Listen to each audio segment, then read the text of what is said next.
El sol de Querétaro, ese sol brillante y generoso que baña las calles empedradas del centro histórico y las avenidas modernas que se expanden sin tregua, se colaba cada mañana por la ventana de la habitación de Ricardo. Eran las 6:30 y el timbre de su despertador aún no había sonado, pero la costumbre de 40 años lo tenía despierto.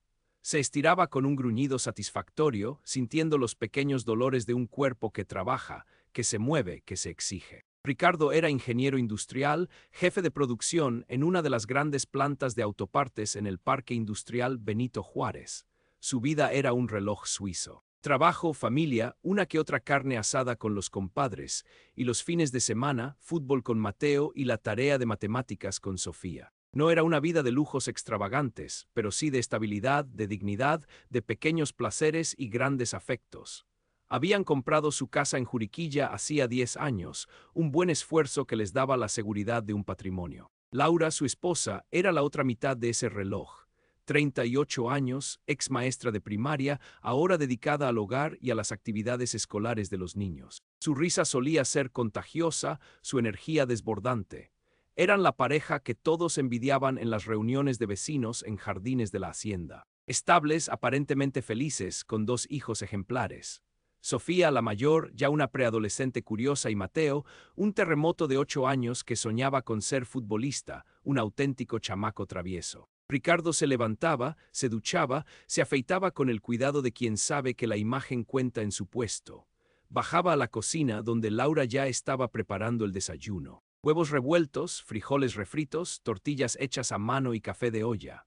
«Buenos días, mi amor», decía Ricardo, robándole un beso que ella a veces le devolvía con pasión, otras con una distracción apenas perceptible. Últimamente, esa distracción se había vuelto una constante.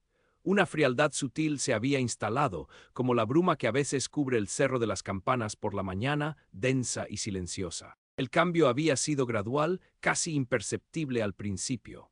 Laura había empezado a unirse a un grupo de senderismo los sábados por la mañana, explorando la Sierra Gorda queretana. Luego, un taller de cerámica por las tardes de los martes y jueves en un pintoresco local del centro histórico. Sus amigas del grupo de WhatsApp, mujeres recién divorciadas o con matrimonios en crisis, parecían ser su nueva prioridad. Las cenas en casa se volvieron más silenciosas, las conversaciones más superficiales. Ricardo lo atribuía al estrés, a la rutina, a la propia evolución de la pareja.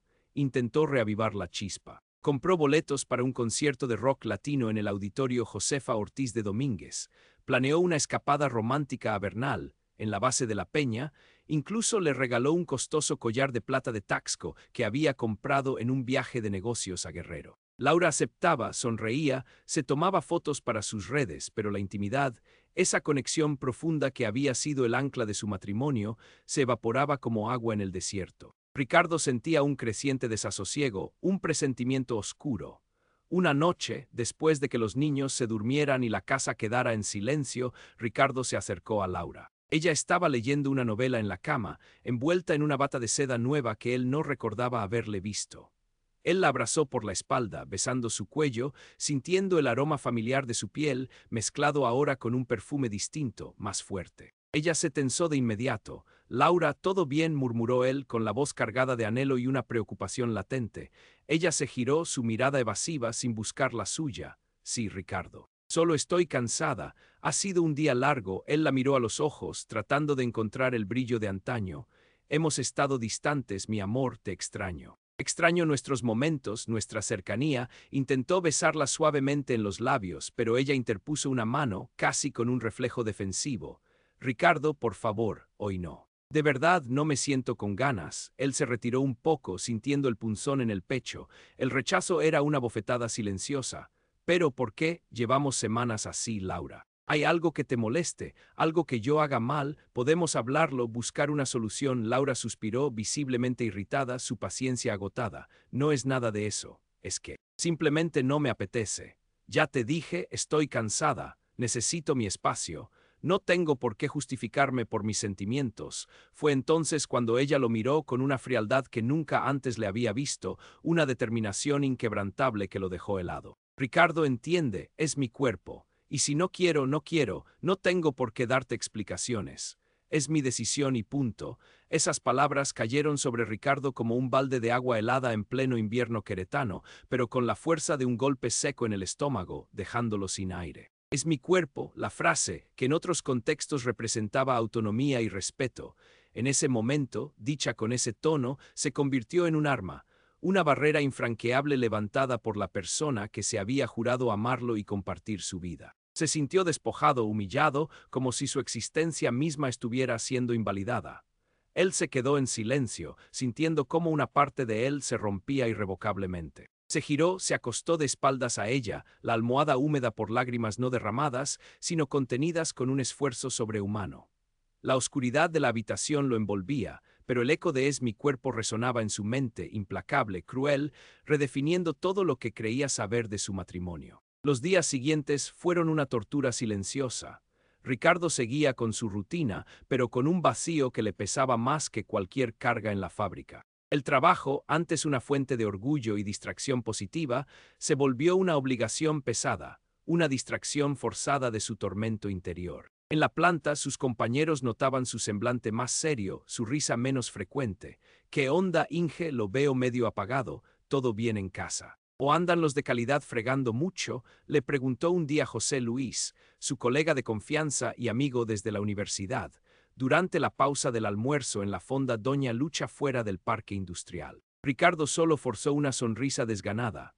Todo chido, compadre. Un poco de estrés en el trabajo, ya sabes cómo es esto, las metas, los indicadores. La mentira le sabía a ceniza, a cobre rancio. No quería hablar de ello. La humillación era demasiado grande, demasiado íntima, demasiado lacerante para compartirla. La frase de Laura se repitió en otras ocasiones, siempre con la misma distancia, la misma determinación. Cuando él intentaba un acercamiento, un abrazo más largo mientras veían televisión, un roce accidental en la cocina que buscaba ser intencional, ella se apartaba, a veces con un suspiro de fastidio. Es mi cuerpo, Ricardo, ya te lo dije, no insistas, por favor. No era solo la falta de intimidad física lo que lo destruía. Era la total desconexión emocional, el desprecio por sus sentimientos, la forma en que su esposa lo había reducido a un mero inquilino en su propia casa. Un proveedor al que no se le debía más que las facturas pagadas y el mantenimiento de una fachada familiar. Se sentía como un espectro, un fantasma de lo que había sido. Laura organizaba salidas con sus amigas al centro comercial Antea, cenas en restaurantes de moda en Jurica, viajes de fin de semana para los talleres de cerámica en San Miguel de Allende o el Festival de la Cereza en Huimilpan. Publicaba fotos en sus redes sociales, sonriente, radiante, con una vitalidad que no mostraba en casa. Ricardo las veía, sintiendo un nudo en la garganta, un veneno frío esparciéndose por sus venas. ¿Era ella feliz sin él? ¿Era él el problema? Empezó a dudar de sí mismo, de su atractivo, de su valía como hombre y como esposo. La cama matrimonial se había convertido en un campo de batalla silencioso, un espacio de soledad compartida, un páramo de sueños rotos. Los niños, Sofía y Mateo, ajenos a la guerra fría de sus padres, seguían con sus vidas. Sofía, con sus dramas adolescentes, sus gustos musicales y sus tareas de la secundaria en el colegio austriaco. Mateo, con sus goles imaginarios en el jardín y sus caricaturas favoritas. Ricardo se esforzaba por mantener la normalidad para ellos. Les ayudaba con la tarea, los llevaba al parque La Alameda Hidalgo para pasear y comer churros, les contaba cuentos antes de dormir, con voz cansada pero llena de amor. Pero cada vez le costaba más esconder la tristeza detrás de sus ojos, la melancolía que lo invadía.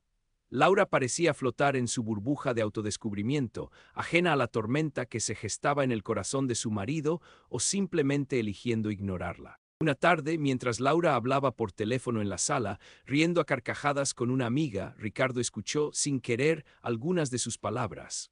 No, mi amor, no te preocupes. Él se encarga de todo. Es mi cuerpo, ¿verdad? Y yo decido cómo lo uso y con quién salgo y a qué hora vuelvo. Las palabras no eran para él, pero lo perforaron igual, como una estaca helada. Se dio cuenta de que el "es mi cuerpo" no era solo sobre intimidad física. Era una filosofía de vida que ella había adoptado, una justificación para una independencia radical que no incluía a su esposo en el compartir, pero sí en las responsabilidades. Él pagaba las cuentas, mantenía la casa, proveía estabilidad, mientras ella vivía una especie de segunda adolescencia tardía, libre de las cargas que antes compartían, disfrutando de una libertad parasitaria. El impacto emocional fue devastador. Ricardo perdió el apetito, adelgazó visiblemente, su ropa le quedaba grande. Sus noches eran largas, pobladas de insomnio, pensamientos tortuosos y el eco constante de las palabras de Laura. ¿Qué hacer? Confrontarla de nuevo. Ya lo había intentado y solo había recibido esa frase como respuesta, un muro impenetrable. Divorciarse, la idea lo aterraba. Amaba a sus hijos por encima de todo y la idea de romper la familia, de verlos sufrir por sus decisiones, lo paralizaba. Además, la casa, el patrimonio, todo lo que habían construido juntos con tanto esfuerzo. ¿Cómo dividirlo de forma justa? Y Laura, ¿qué haría ella sin su apoyo económico, acostumbrada a la comodidad? Se sentía atrapado, arrinconado, sin salida. Humillado, rechazado, pero incapaz de actuar, de defenderse sin causar un cataclismo mayor. La sociedad mexicana, aunque modernizada, aún tenía arraigadas ciertas expectativas sobre el hombre. El proveedor fuerte, el pilar inquebrantable de la familia. Admitir que su esposa lo rechazaba de esa manera, que lo tenía como un mueble, era una vergüenza inmensa, una herida a su machismo bien entendido. Así que guardó su dolor en secreto, dejando que se pudriera en su interior. Pero Ricardo no era un hombre de rendirse fácilmente, era ingeniero. Su mente estaba entrenada para resolver problemas, para analizar sistemas, para encontrar fallas y diseñar soluciones. Y aunque el corazón es más complejo que una máquina, los principios de observación y acción podían aplicarse. Empezó a observar a Laura con una nueva objetividad, con la fría distancia de un analista, como si ella fuera una pieza de un engranaje que no funcionaba correctamente. ¿Qué la motivaba realmente? ¿Qué obtenía de su nueva vida? ¿Qué perdería si ese sistema se alteraba, si las reglas implícitas cambiaban? Laura disfrutaba de su libertad, sus talleres, sus amigas, los viajes cortos. Disfrutaba de la casa limpia, la comida en la mesa, los niños atendidos, el coche con gasolina, las cuentas pagadas, los electrodomésticos funcionando. Todo eso lo proveía él. Ella había usado su cuerpo como frontera, pero esperaba que él siguiera siendo su billetera y su servicio de soporte técnico y logístico sin quejas ni interrupciones. La asimetría era brutal, insostenible. La primera chispa de su respuesta silenciosa surgió una tarde, alrededor de 6 meses después de que la situación se volviera intolerable. Laura le pidió que la llevara a su clase de cerámica. Mi amor, ¿me podrías llevar? El coche tiene poca gasolina y no me da tiempo de ir a cargarle. Si voy, llego tarde a mi clase. Ricardo, que venía del trabajo cansado con el tráfico pesado de Paseo de la República, ya no respondió con el automático sí, mi vida, claro que sí. Se detuvo en seco antes de sacar las llaves del coche. Respiró hondo, una respiración consciente, casi calculada. Híjole, Laura, lo siento de verdad, salgo muy tarde hoy del trabajo, y mañana tengo una reunión temprana con unos proveedores alemanes en la planta, no me da tiempo de ir a cargar gasolina y luego llevarte. ¿Por qué no le pones tú? Tienes la tarjeta de la gasolinera, ¿no? O llama a un taxi de la aplicación, es más rápido. Laura lo miró sorprendida, con una mueca de incredulidad. Pero yo pensaba que lo harías tú, como siempre. Siempre lo haces. Ricardo se encogió de hombros, su expresión imperturbable. Sabes que mi tiempo es limitado y tengo mis responsabilidades. Entiendo que es tu cuerpo y tus decisiones, pero yo también tengo derecho a las mías, a mi tiempo, a mi energía.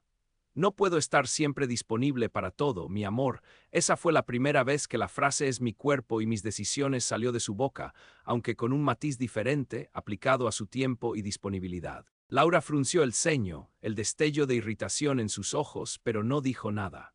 Tuvo que llamar a un Uber, lo que la molestó porque significaba un gasto inesperado y una pequeña incomodidad, un pequeño tropiezo en su vida perfectamente organizada por otro. Para Ricardo fue un pequeño triunfo, una semilla de autonomía plantada en el desierto de su resignación, una fisura en el muro que ella había construido. A partir de ese día, Ricardo empezó a operar con una lógica diferente, la lógica de su esposa.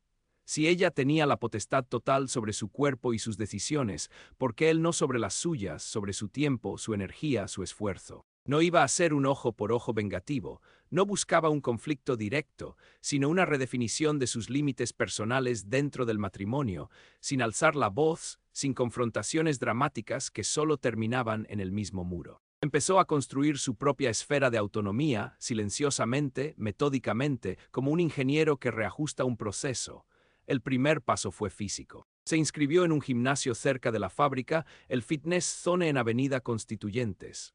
No lo hizo para mejorar su aspecto para Laura, sino para sí mismo, para su salud mental y física. Para canalizar la frustración acumulada, para recuperar la autoestima y la sensación de control sobre algo. Empezó a ir 3 veces por semana, directamente después del trabajo. Eso significaba llegar más tarde a casa, a veces después de Laura y los niños, o justo cuando ellos estaban cenando, con el arroz y los guisados ya tibios. Al principio, Laura preguntó con un tono de fastidio: «Ricardo, ¿dónde estabas? La cena se enfría y ya casi es hora de dormir a los niños». Él, con calma, la mirada directa, respondió: «En el gimnasio, he decidido que necesito cuidarme, Laura. Es mi cuerpo, ¿sabes? Necesito estar en forma, liberar el estrés. Si quiero rendir en el trabajo y estar bien para la familia, necesito este tiempo para mí». La frase, dicha sin malicia aparente, pero con un eco inconfundible de sus propias palabras, la dejó pensativa, aunque una sombra de irritación aún nublaba su rostro. Luego vino el tiempo y las responsabilidades domésticas. Ricardo siempre había sido el que manejaba las finanzas del hogar, el que se encargaba de los pagos y los trámites. Ahora, de forma sutil, empezó a delegar más responsabilidades a Laura, bajo el pretexto de su creciente carga laboral y sus nuevas prioridades. «Mi amor, podrías encargarte de pagar la luz y el agua este mes. Yo tengo mucho trabajo en la planta, con el nuevo proyecto japonés, y no me da tiempo de ir al banco ni de hacer las transferencias». O «Laura, podrías revisar las facturas del supermercado y el estado de cuenta de la tarjeta. Siento que hemos estado gastando de más y necesito concentrarme en un proyecto importante para la empresa». Al principio, ella lo hacía, refunfuñando, con comentarios sobre lo ocupada que estaba ella también, pero lo hacía. Pero a medida que Ricardo aumentaba sus propias prioridades, las suyas, las que le daban la justificación del «es mi tiempo», «es mi decisión», Laura empezó a sentir la carga de responsabilidades que antes pasaban desapercibidas. Ricardo también dejó de ser el solucionador de problemas automático.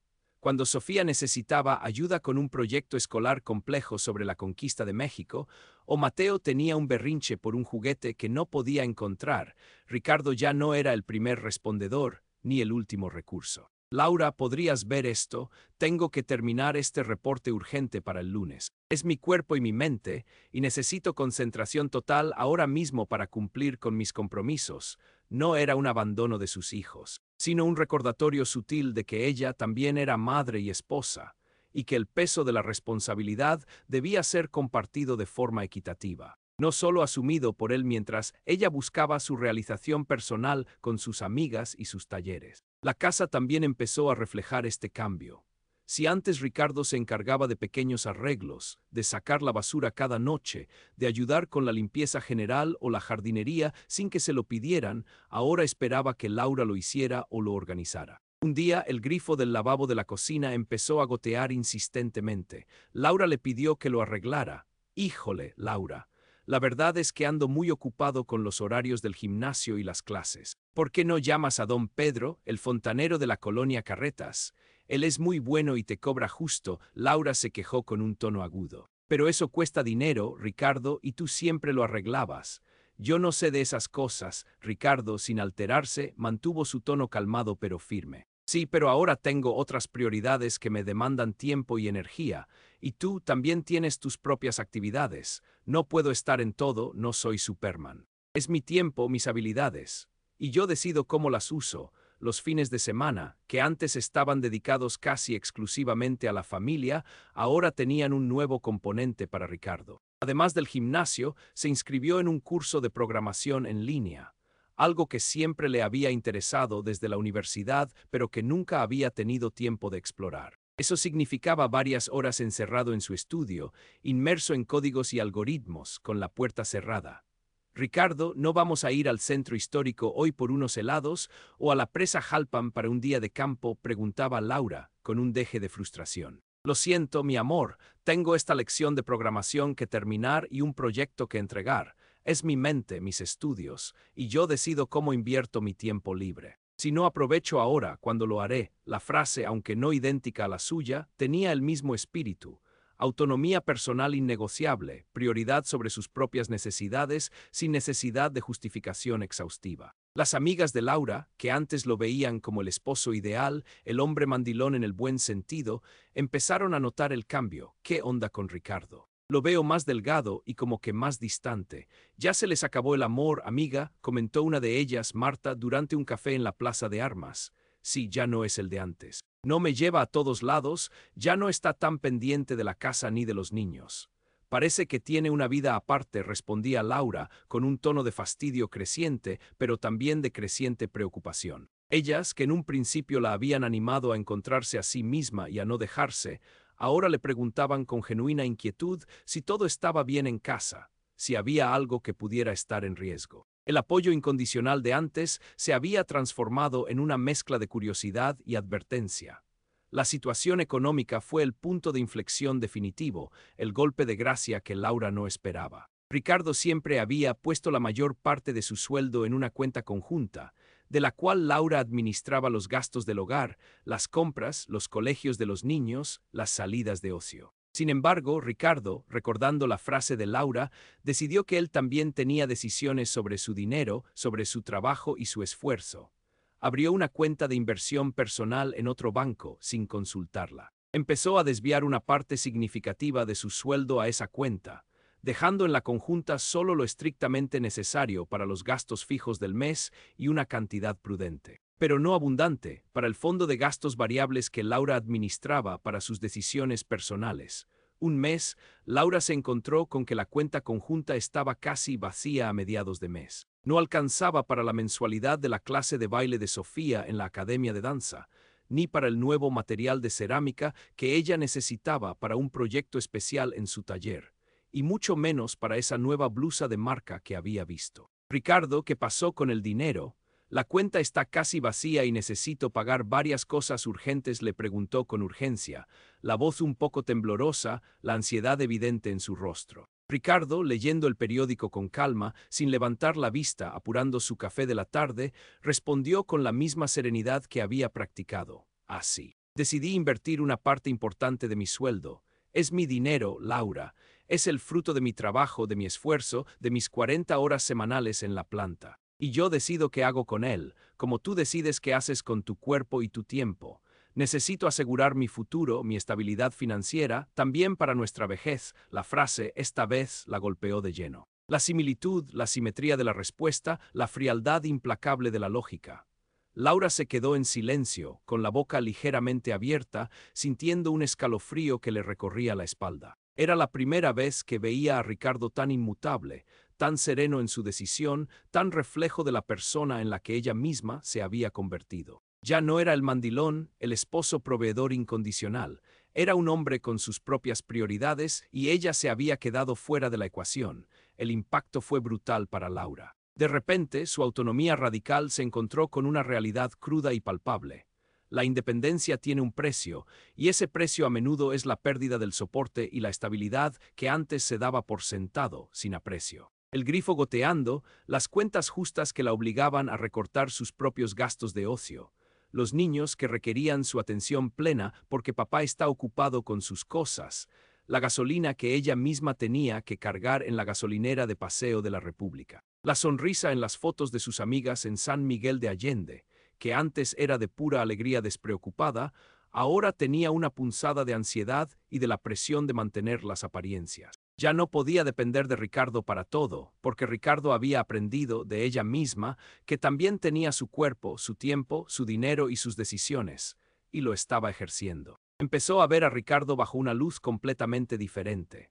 Ya no el esposo predecible y siempre disponible, sino un hombre con sus propios límites, sus propias aspiraciones y una quietud que antes había confundido con pasividad o sumisión, pero que ahora se revelaba como una fuerza silenciosa, una determinación férrea. Él no se había enojado, no había gritado, no había amenazado con el divorcio.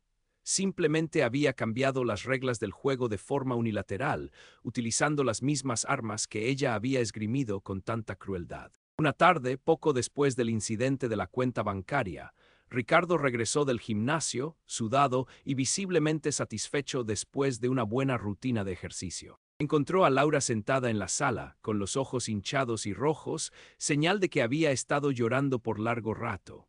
Sofía estaba en su cuarto escuchando música, Mateo viendo caricaturas en su tablet. Ella lo miró con una expresión que él no veía desde hacía mucho tiempo, vulnerabilidad, remordimiento, una tristeza profunda. Ricardo, ¿podemos hablar, por favor? Su voz era suave, casi un susurro, cargada de una urgencia que no dejaba lugar a dudas. Él se sentó frente a ella en el sofá, las manos apoyadas en las rodillas, manteniendo una calma exterior, aunque su corazón latía con fuerza. Claro, Laura, ¿qué pasa? Te veo. Afectada, ella respiró hondo, tratando de contener nuevas lágrimas. Necesito pedirte una disculpa, Ricardo, por la forma en que te he tratado, por cómo me he comportado en los últimos meses. Por esas palabras, es mi cuerpo. Las últimas 3 palabras le dolieron al pronunciarlas, como si reconociera el veneno que llevaban, el daño que habían causado. No pensé en cómo te sentirías, en el impacto que tendría en ti, en nosotros como pareja, como familia. Ricardo la escuchó en silencio, sin interrupciones, sin reproches. Mantuvo su postura, pero su mirada ya no era fría, sino atenta, expectante. He estado tan enfocada en mí, en mis necesidades, en mi supuesta liberación que me olvidé de nosotros. Pensé que tú siempre estarías ahí, haciendo las cosas, resolviendo los problemas, dándome todo el apoyo mientras yo hacía lo que quería, sin pensar en las consecuencias ni en el balance de nuestro matrimonio. Y usé esa frase tan poderosa como una excusa barata para evadir mi responsabilidad en el matrimonio, para evadir nuestra intimidad, nuestro vínculo emocional y físico. Las lágrimas rodaron por sus mejillas sin control, empapando su ropa. No me di cuenta de lo mucho que te estaba lastimando, de lo solo que te estaba dejando. Y ahora me siento sola yo, Ricardo. Completamente sola, a pesar de tenerte aquí. Hizo una pausa, sorbiendo la nariz. Entiendo lo que estás haciendo, Ricardo. Entiendo por qué has cambiado. Me estás dando mi propia medicina, ¿verdad? Me estás mostrando lo que se siente vivir bajo esa lógica unilateral. Ricardo la miró a los ojos, por primera vez en meses, sin la sombra de la amargura ni el escudo protector. No es venganza, Laura, no lo es supervivencia, es un espejo que te he puesto enfrente. Me dijiste que tenías derecho a decidir sobre tu cuerpo, tu tiempo, y yo también tengo derecho a decidir sobre el mío, sobre mi esfuerzo, mi energía, mi dinero, mis propias aspiraciones. No puedes pedirme que yo sea el pilar de un matrimonio si tú no estás dispuesta a ser mi compañera. Un matrimonio es de dos, Laura. No es un proveedor y una usuaria. Es una sociedad, una alianza. Y la intimidad, la cercanía, la vulnerabilidad compartida, la reciprocidad en el apoyo, también son parte esencial de esa sociedad. Lo sé, Ricardo, respondió ella con la voz quebrada. Lo he aprendido a la fuerza, a costa de mi propia ceguera. No quiero perderte, Ricardo, no quiero perder nuestra familia. Te necesito. Nos necesitamos mutuamente, como antes, o quizás de una forma nueva y más honesta. Ricardo sintió una punzada de esperanza, pero también de cautela. El camino de regreso no sería fácil ni rápido. Las cicatrices estaban ahí. No es tan sencillo, Laura. Las heridas no se borran de un día para otro. La confianza se ha roto, se ha dañado profundamente. Tendremos que reconstruirla, ambos. Pero no puedo reconstruirla solo, ni quiero volver a ser el único que pone todo. No lo harás solo, dijo ella, mirándolo con una sinceridad que Ricardo finalmente pudo creer, un brillo renovado en sus ojos. Estoy dispuesta a lo que sea. A hablar, a ir a terapia de pareja si es necesario, a escuchar lo que tengas que decir, a cambiar mis actitudes. A ser tu compañera de nuevo, una compañera de verdad, no solo de nombre. La conversación se prolongó por horas hasta bien entrada la noche. Hablaron de sus miedos, de sus expectativas, de cómo se habían alejado gradualmente. Laura reconoció que su búsqueda de independencia se había vuelto egoísmo puro, que había olvidado el valor de la conexión y la reciprocidad, dando por sentado el amor y el apoyo de Ricardo. Ricardo, por su parte, expresó todo el dolor acumulado, la sensación de no ser deseado, de ser solo una billetera andando, un objeto funcional en lugar de un ser amado. No hubo una reconciliación mágica esa noche, ni un abrazo que lo curara todo al instante, pero sí el inicio de un camino, un primer paso hacia la sanación. Ricardo mantuvo su gimnasio, sus estudios, sus decisiones sobre su tiempo y dinero, pero con una nueva perspectiva: compartir sus progresos, no usarlos como escudo. Laura, por su parte, empezó a cambiar de forma visible y genuina. No abandonó sus talleres o sus amigas, pero reajustó sus prioridades con una madurez que antes le faltaba. Empezó a buscar activamente momentos para compartir con Ricardo, para reconectar en actividades que ambos disfrutaran.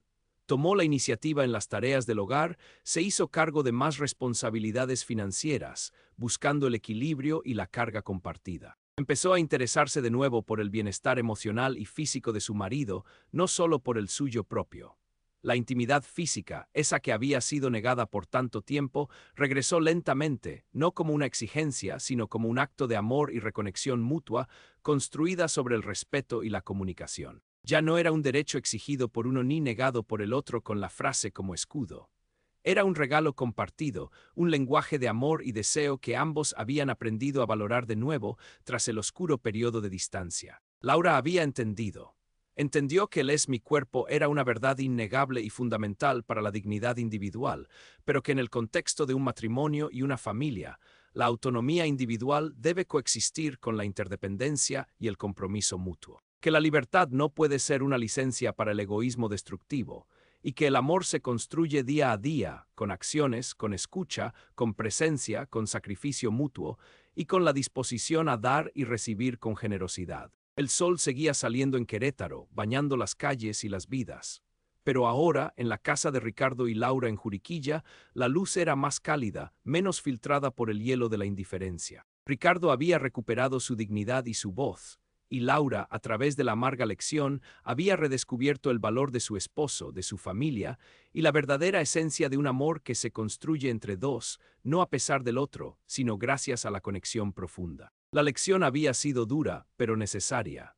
Y el ingeniero, con su lógica fría y precisa, había reparado un sistema mucho más complejo que cualquier máquina en su fábrica. El corazón de su matrimonio. Había encontrado la solución a la falla, no con un manual, sino con la sabiduría del dolor y la esperanza.